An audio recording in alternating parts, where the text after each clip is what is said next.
Hello, this is Dr. Christy Patton-Lukes, a chemical engineering professor at Missouri S&T.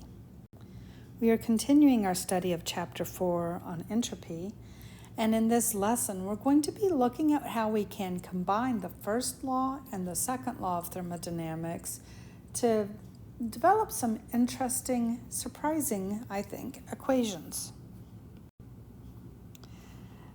First, let's start with the first law. If I neglect kinetic and potential energy, what it says is that change in internal energy is equal to the path-dependent change in heat transfer plus the path-dependent change in work. The key thing being that this is all path-dependent.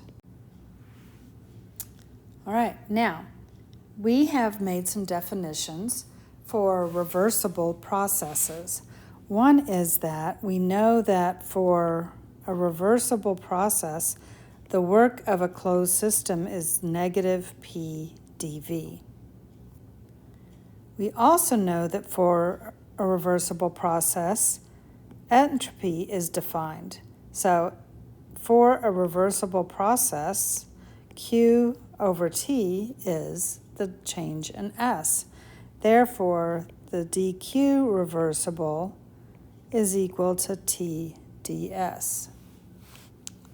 Therefore, if I combine these and assume a reversible process,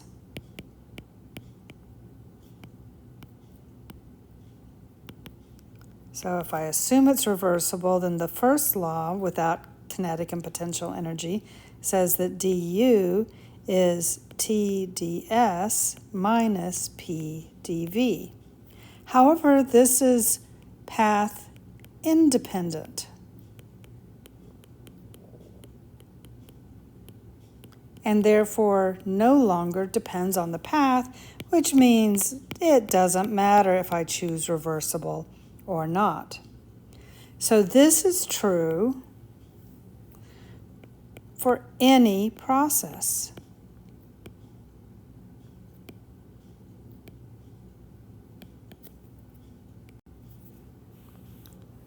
Now, what if I look at H, which is defined as U plus PV?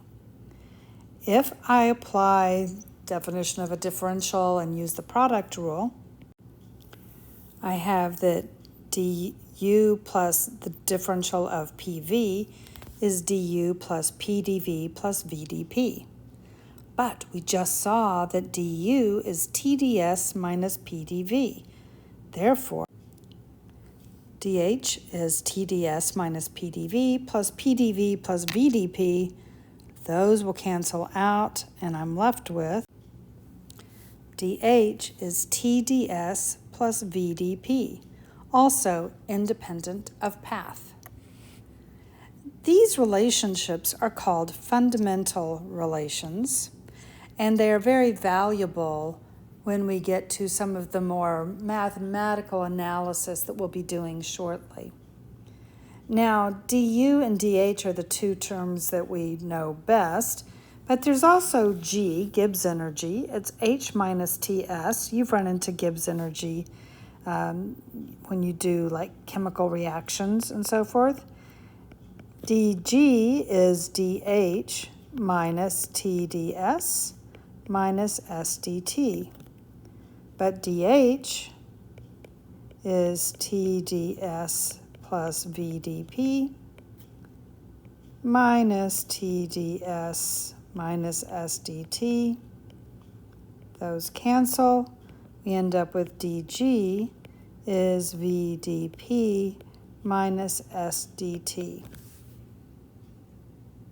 So these are fundamental relations. They're going to be useful. Right now, what I've done is I have defined these energy